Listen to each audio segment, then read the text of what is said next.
El efecto en el arte es multiplicador. No solo expande nuestra percepción, sino que convoca a la reproducción. Las obras de arte son fuente de inspiración y también de copia, y hasta de falsificación. En esta mezcladora, tocaremos el tema de la copia en el arte.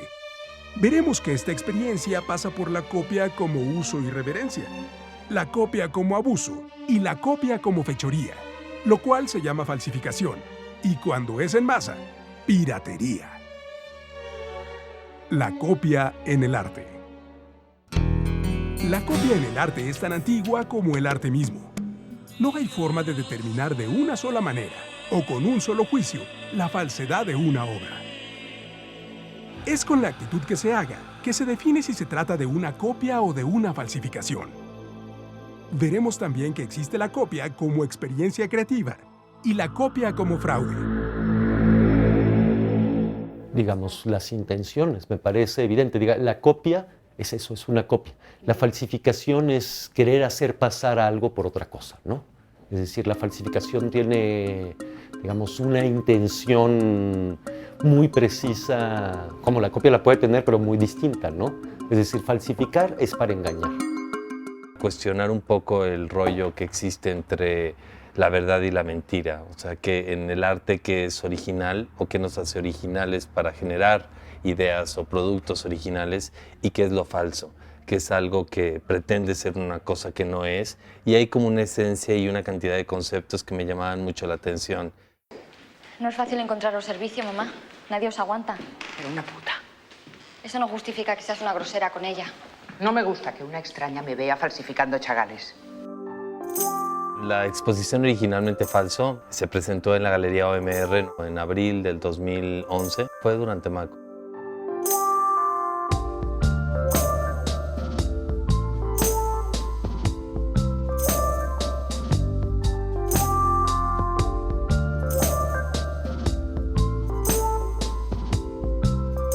La copia es parte del proceso artístico, solo que el discurso de la genialidad en el arte nos ha hecho ver que no, que solo hay una única pieza.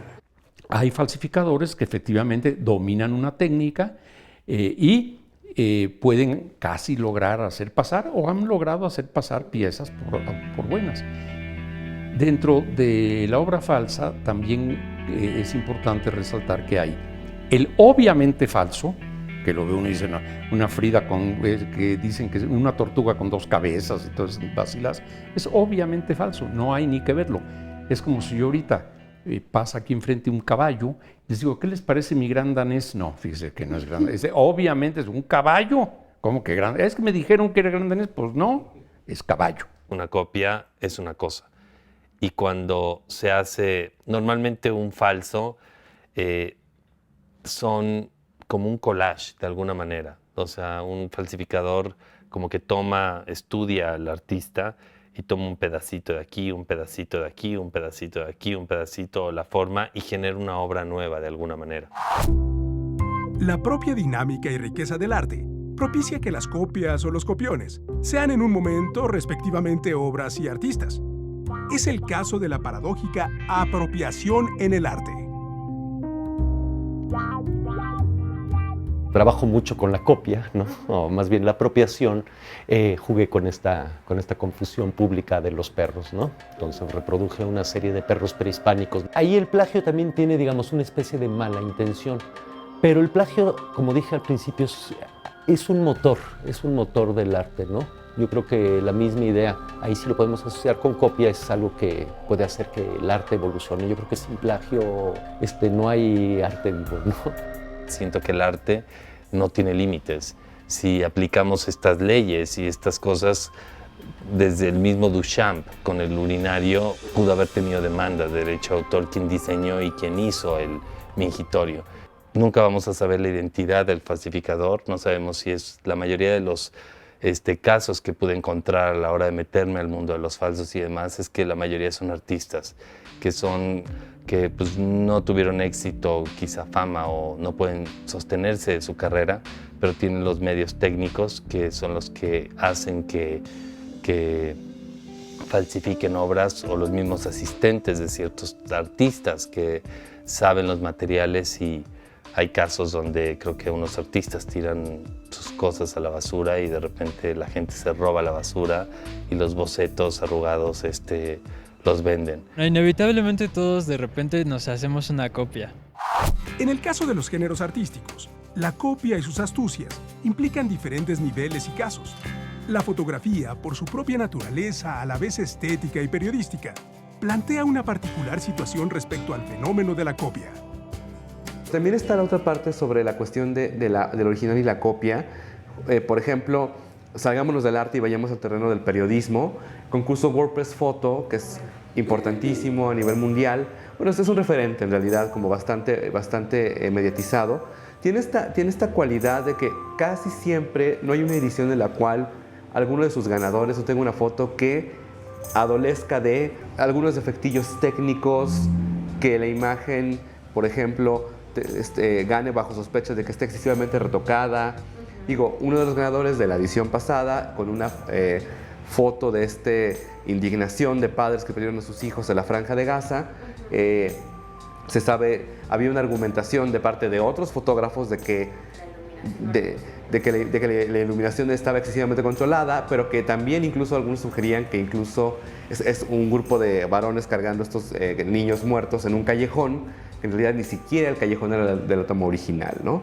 Entonces, ese prurito respecto a si la imagen es original o no, es importante sobre todo para el medio del periodismo, porque lo que está en juego es la cuestión, es el criterio de verdadero y de cierto. Es decir, lo que un medio periodístico o informativo no se puede permitir es mentirle a sus lectores. La fotografía, aunque sea digital, tiene un cierto grado de autenticidad para el público, ¿no? Entonces, si ves una foto, aunque sea un montaje, das casi por un hecho que es realidad, ¿no?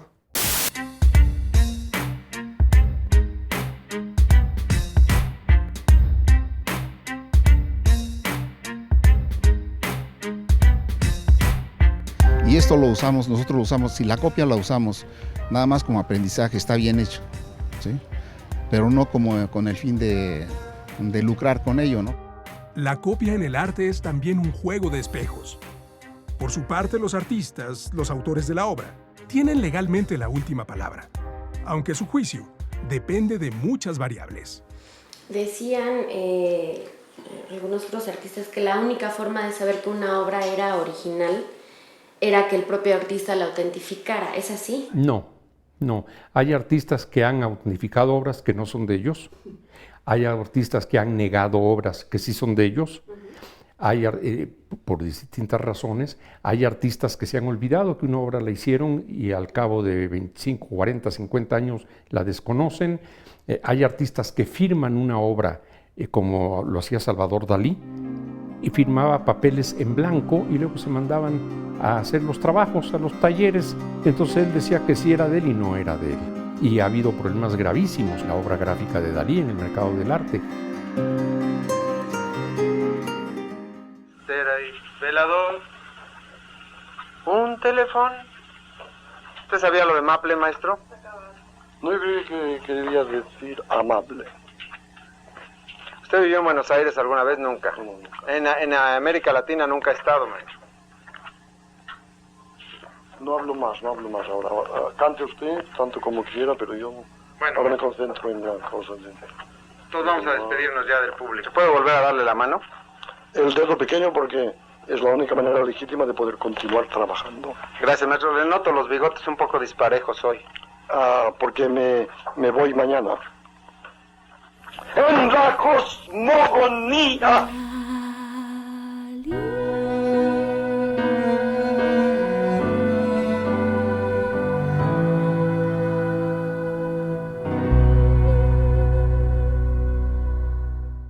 Entonces, claro, la mayoría de las veces sí el artista tiene esa posibilidad.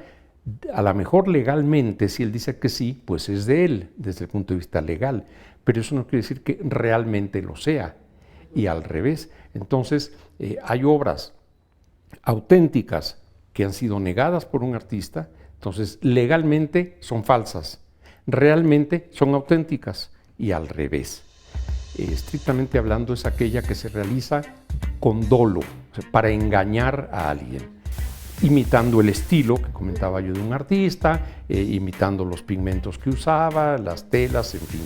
Esa es una obra falsa, la que es dolosamente realizada.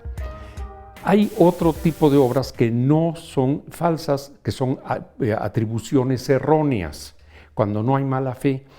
Se acaba de bajar hace un par de años o 3 del Museo del Prado una obra que estuvo expuesta más de 100 años, como de Francisco de Goya y Lucientes, El Coloso.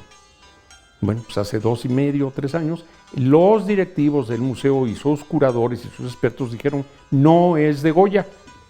Bueno, no es un falso, es una atribución errónea. Parece que era de un discípulo de Goya o de alguien del taller de Francisco de Goya.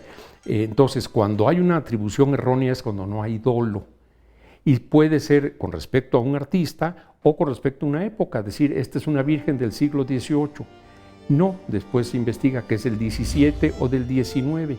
Si no hay dolo, si no se trata de sorprender a nadie, entonces es una atribución errónea. Pasa también con las técnicas. Es una acuarela fulanita de tal. No, ya vimos que es un wash. Ah, bueno, entonces hubo una atribución errónea. Entonces es diferente al falso. El arte es plagiador o revolucionario. Paul Gauguin. En la mezcladora de Canal 22, quisiéramos que nuestras redes sociales se vuelvan un espacio de encuentro, promoción y difusión de las artes visuales y el diseño. Para que la gente que crea y diseña, para quienes admiran y gozan estos géneros, y para todos y todas en general, la mezcladora te invita a mezclarte en nuestro Facebook y Twitter.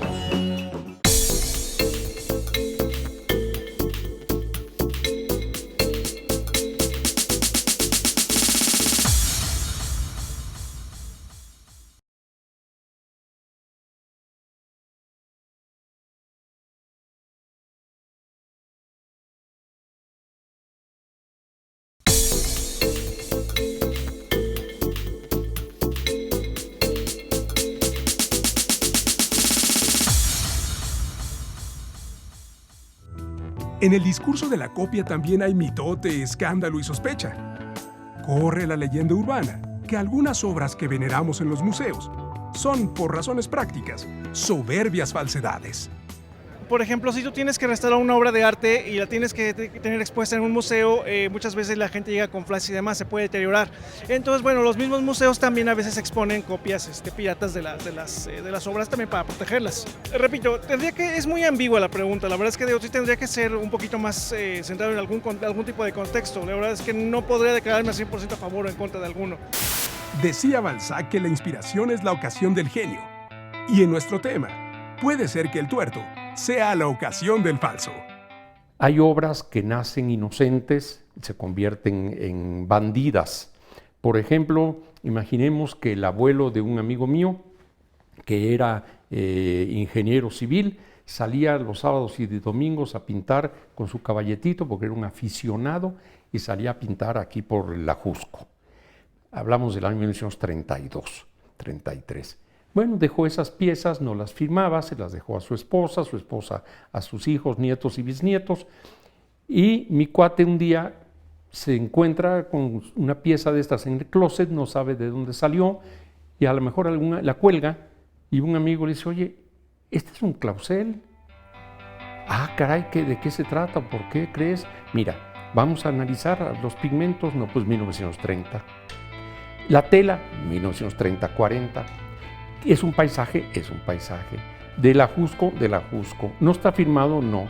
Clausel muchas veces no firmaba, pues ya. Y no era la obra de su abuelo o su bisabuelo, que era ingeniero, mecánico, electricista. Y entonces nació inocente, no quiso engañar a nadie, y de pronto ya es un Clausel. Y todavía hay quien le sugiere, pues póngale la firma, hombre, mándale poner y se la pone. Entonces es un falso, pero que no nació con esa intención. Luego hay aspectos científicos que pueden apoyar, solamente apoyar. Se puede hacer un estudio de pigmentos, y si se supone que una obra es de Miguel Cabrera y el estudio de pigmentos dice que esa pintura, ese pigmento se hizo en 1958, pues ya se acabó el Cabrera. O si se comprueba que la tela, también hay estudios de textiles que dicen esta tela es de 1990, va para afuera el Cabrera. Estos son estudios complementarios.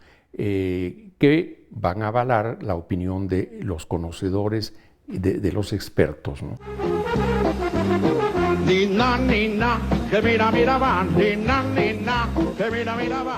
Alguien que imitaba la voz de otro, me acuerdo de Agustín Lara, creo que había un artista en esto que se llamaba Tilín, el fotógrafo de la voz o algo así. Entonces él cantaba como Agustín Lara, idéntico. Nadie podía decirle que no, es su voz, como es mía la mano y el pincel y la tela en donde voy a pintar. Entonces él copiaba la voz y cantaba idéntico que Agustín Lara o hablaba idéntico que Arturo de Córdoba. Lo que sí sería penado es que él dijera, yo soy Arturo de Córdoba, tanto gusto, buenas tardes y vengo a filmar, y cobrara por filmar, no, ahí sí ya no, pero sí cobraba por imitarlo, son los imitadores. Entonces, bueno, se vale, se puede. Finalmente lo hago con mis propios recursos y mi cuerpo, ¿no? Con mis manos. Lo que no se puede es decir, esto es de Goya. Ah, no, esto es suyo. ¿Y usted copió? En México, como en otras regiones del globo, hay autores falsificados, y los sumamente falsificados.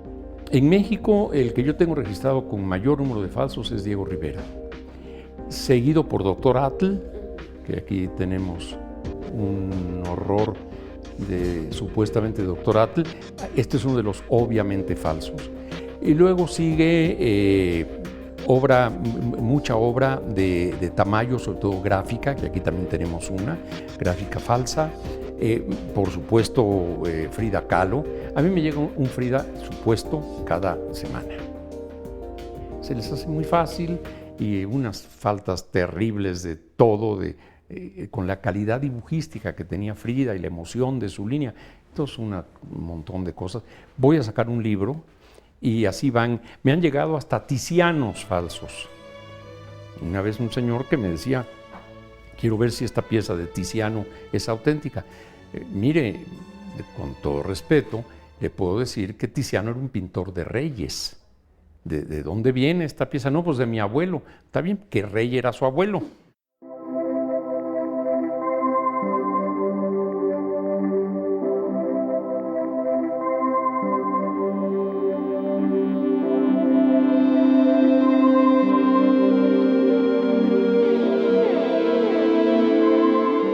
Generalmente es perder el tiempo, el dinero. Sabemos que México es un país de leyes, pero no de justicia. Entonces, ¿qué es lo que hace la gente? Lamentablemente opta por decir, ahora se le voy a encajar a otro más sonso que yo, y va y la vende por otro lado. En el dominio del diseño, la copia y lo falso son secuestrados por el famoso y masivo fenómeno de la piratería. ¿Ustedes de alguna manera han identificado, por ejemplo, que hacen copias hablando de arte también? Sí, bueno, sí, yo sí he visto, obviamente, incluso más aparte de las copias que utilizan los nombres de otros como pintores, ¿no? Que usan su nombre para obtener algún tipo de dinero y todo eso. Sí, lo he visto, lo he llegado a escuchar en canciones, en pinturas, plagio de pinturas, hay personas que las copian muy bien.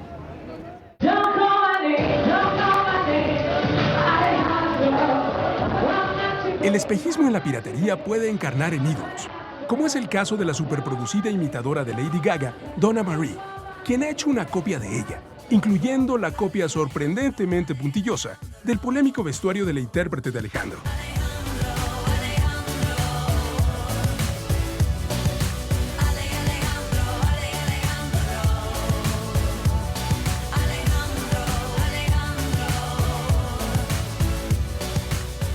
E incluso la copiada Lady Gaga bien podría ser una copia de Madonna.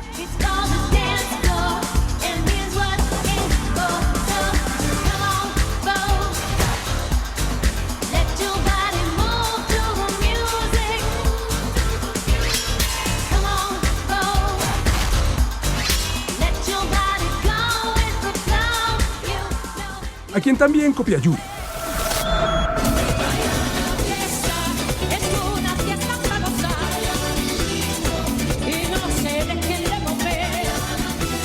Y ahí está miles de güeras en antros y congales. Y así hasta que el mundo se acabe.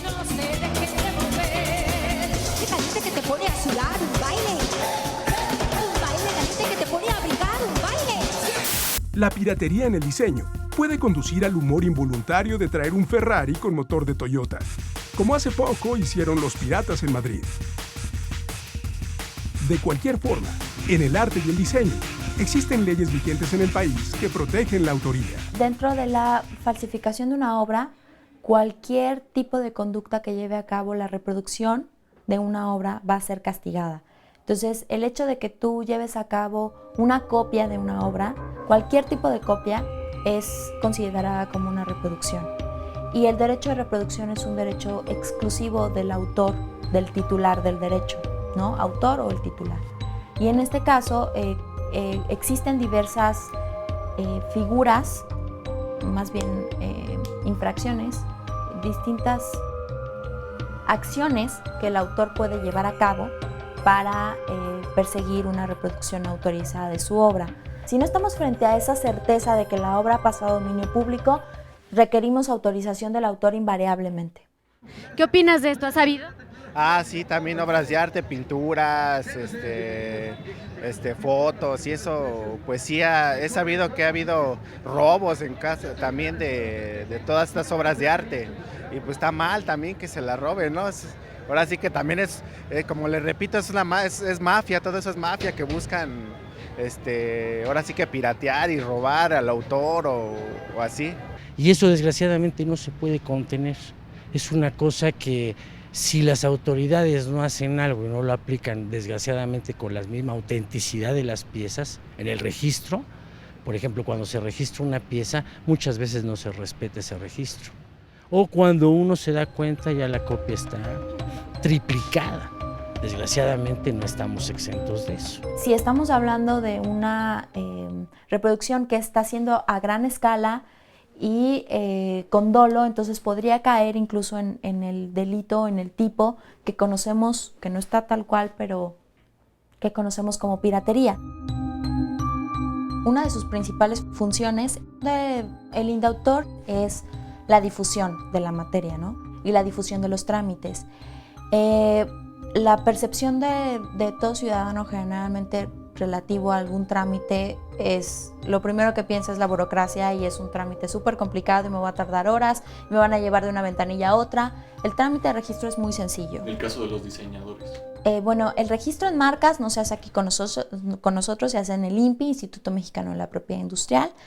El proceso de registro de marca es un poco más extenso, ya que como este certificado sí es un certificado constitutivo de derechos, hay que verificar que no haya una denominación ya registrada. De repente leí artículos de obras prehispánicas que fueron unos casos con Brígido Lara y otras personas que eran artesanos que hacían unas piezas prehispánicas maravillosas como réplicas, pero después borraban firmas y las vendían como auténticas. Y había unas historias maravillosas que de repente te das cuenta que un falso se encuentra en un nivel cero en muchos sentidos. Tiene un precio en el mercado, hay gente que lo compra por cientos de miles de dólares. En el momento en el que se dan cuenta que son falsos, pues resulta que quieren pedir el dinero de regreso o desaparecieron las galerías que lo vendieron o los dealers o simplemente no los quieren devolver. Se inicia un juicio de demanda, o sea, donde se gana y en un caso específico como el Mario Carreño, fue una obra que se compró en $150,000 en una galería en Miami. Creo que unos años después las quisieron sacar una subasta en Christie's en Nueva York. Ahí es cuando se dieron cuenta que la obra era falsa, entonces pagó $10,000 más en viajes a Cuba y con expertos para tener pruebas de por qué era falsa la obra, porque Mario Carreño ya murió. Y ahí es cuando descubres que normalmente la gente recurre a los expertos cuando ya pagó la obra. Hay que acudir antes con el experto, no después. Después ya no tiene mucho sentido.